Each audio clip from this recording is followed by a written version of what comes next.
Hello everyone, welcome back to the channel.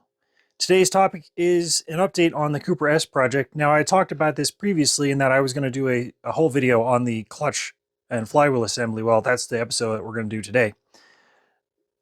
When I drove this car way back when, I noticed that it was difficult to shift unless you had your foot basically down to the floor. I also noticed that it was a very stiff, heavy feeling pedal, and the pressure would kind of increase as you pushed your foot down and then it would decrease. So that was kind of the description of how this pedal felt.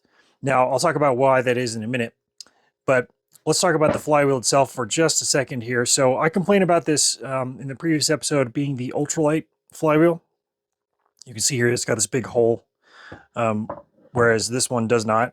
This is the standard road steel version, and it's quite a good flywheel.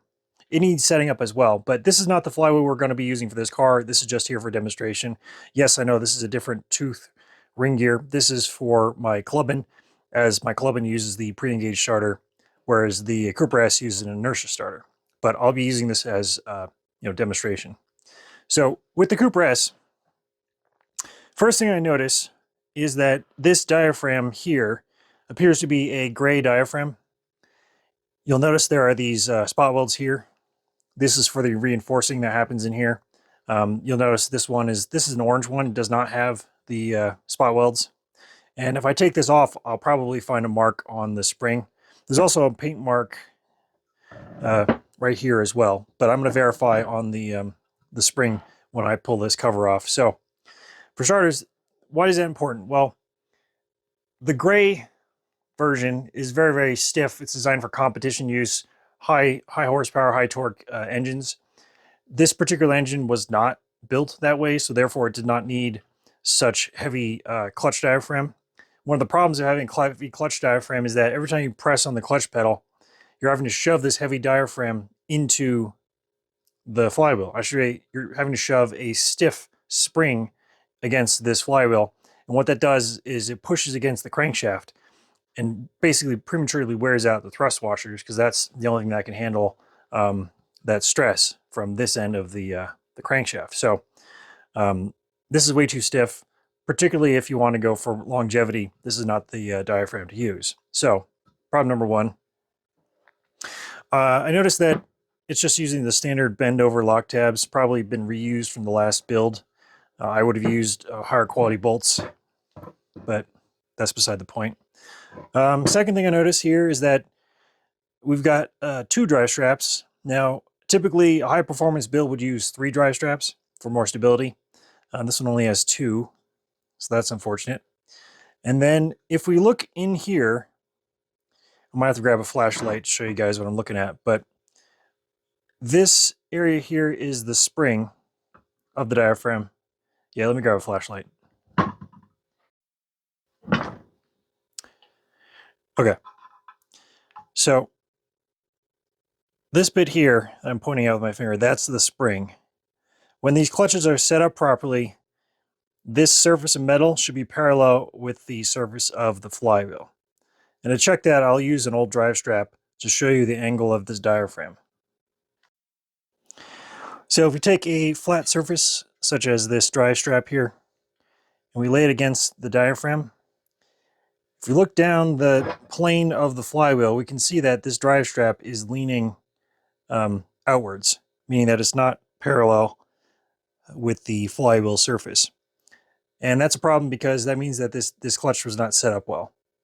We want this to basically look like this, parallel with this surface when it's all set up properly. So this diaphragm being like that means that every time you pressed on the clutch pedal, you had to first overcome this amount of travel to get the diaphragm to go flat, and then it would release like that.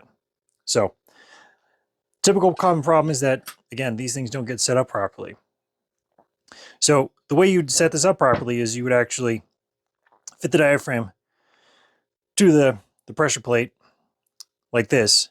You would check that angle and then make adjustments to the horn heights to correct that geometry. So that's another problem that I noticed. But let's go ahead and take this apart and see what else we can find wrong with the setup. Before I take it apart, one thing I do want to mention is that it does appear to have been balanced. There are some balancing marks back here, so that's a good sign. But let's take it apart and see what else we can find. All right, so bolts removed. Let's take the cover off. And yep, this was a gray one. You can see there's the paint. And there's those reinforcement plates I talked about on the front side. So, taking a look now at the flywheel, let's check the surface. So, looks fresh. No scarring or weird heat spots, I think. I mean, there's a little bit kind of going on here, but that could just be something else. Yeah, I don't really see anything wrong with this, apart from the fact that it might not be flat because of the stress from the flywheel ring gear being put on can bend these. So that looks okay. Let's take a look at the disc.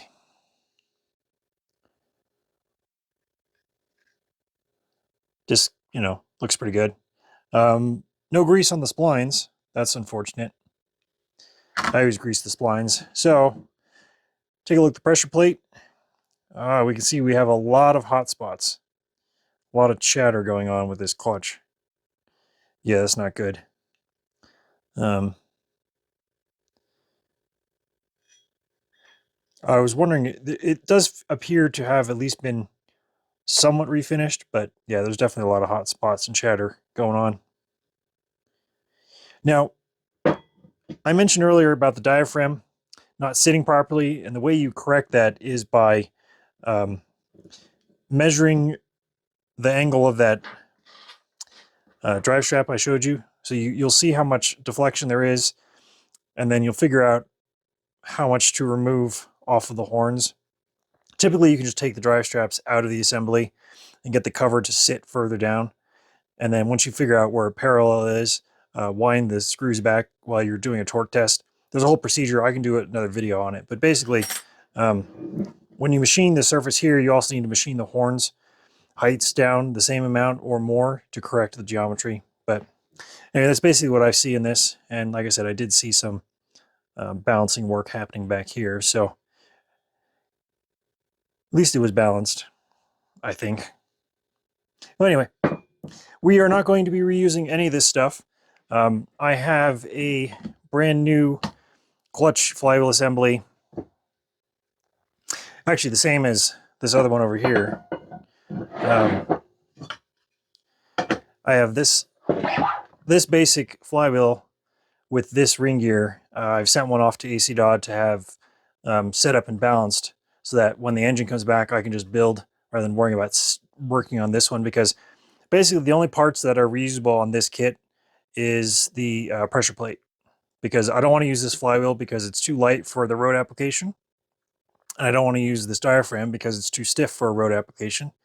So I basically really, like I said, the only thing I can reuse is the pressure plate. So it just made sense to get a whole new assembly. And like I said, if I'm buying a new assembly, I'll just send it to AC for the balancing and machining work. That way I can just start with a brand new, ready to go, complete assembly. I can bolt onto the engine and know it's going to work right out of the box. So those are my thoughts on the flywheel. Hope you guys learned something. If you have any comments about setting up clutches and flywheels, let me know in the comments below. And as always, thanks for watching. I'll see you guys soon.